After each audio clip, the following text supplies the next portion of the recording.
നീ എന്താണ് ഇങ്ങനെ നാളെ അല്ലടാ വർഷങ്ങൾക്ക് ശേഷം ടീം പോയല്ലേ അപ്പോൾ അവരായിട്ട് ഇൻ്റർവ്യൂവിനുള്ള ക്വസ്റ്റ്യൻ തയ്യാറാക്കാൻ വേണ്ടിയിട്ട് ഈ ട്രെയിലറും ടീച്ചറും കണ്ടു നോക്കുക. ധ്യാൻ ചേട്ടനും പേജിച്ചേട്ടനാണ് പറഞ്ഞത്. ധ്യാൻ ചേട്ടനും പേജിച്ചേട്ടനാണ് പറഞ്ഞാൽ വെച്ചാൽ പിന്നെ എന്തിനാണ് നീ ക്വസ്റ്റ്യൻസ് ഉണ്ടാക്കുന്നത്? അവരായിട്ട് ക്വസ്റ്റ്യൻസ് ഉണ്ടാക്കേണ്ടത് ഒന്ന് പോടാം. ഞാൻ ഇപ്പം നമ്മുടെ ഈ ചാനലിൻ്റെ അനുസരിച്ച് കുറച്ച് ബുദ്ധിപരമായിട്ടുള്ള ക്വസ്റ്റ്യൻസ് ഒക്കെ ചോദിക്കേണ്ടതല്ലേ. അപ്പം അതെങ്ങനെ ഉണ്ടാക്കുന്ന വെച്ചാൽ ആലോചിക്കുക. അരമണിക്കൂർ തള്ളി നോക്കുക. യൂട്യൂബിലെ ട്രെൻഡിങ് ആയിട്ടുള്ള ഇൻ്റർവ്യൂ വീഡിയോ കണ്ടില്ലേ?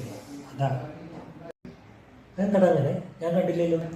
അരമണിക്കൂറല്ലേ, അത്ര മണിക്കൂറായാലും ഒരു ക്വസ്റ്റ്യൻ ചോദിക്കാതെ പോലെ നമുക്ക് ഇൻ്റർവ്യൂ സൂപ്പറായിട്ട് കൊടുക്കാം.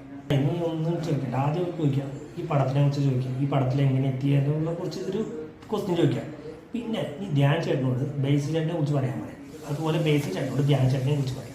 പിന്നെ വേണമെങ്കിൽ ഇടയ്ക്ക് വിനീത് ശ്രീനിവാസനെ കുറിച്ചോ ശ്രീനിവാസനെ കുറിച്ചോ അല്ലെങ്കിൽ അജു വർഗീസിനോട് അതിനെ കുറിച്ചുള്ള ചോദ്യം ചോദിച്ചാൽ മതി. വേറെ ഒന്നും ചെയ്യേണ്ടത്. അജു വർഗീസും കൂടി ഉണ്ടാവണമായിരുന്നു, എന്നാൽ സൂപ്പറായത്.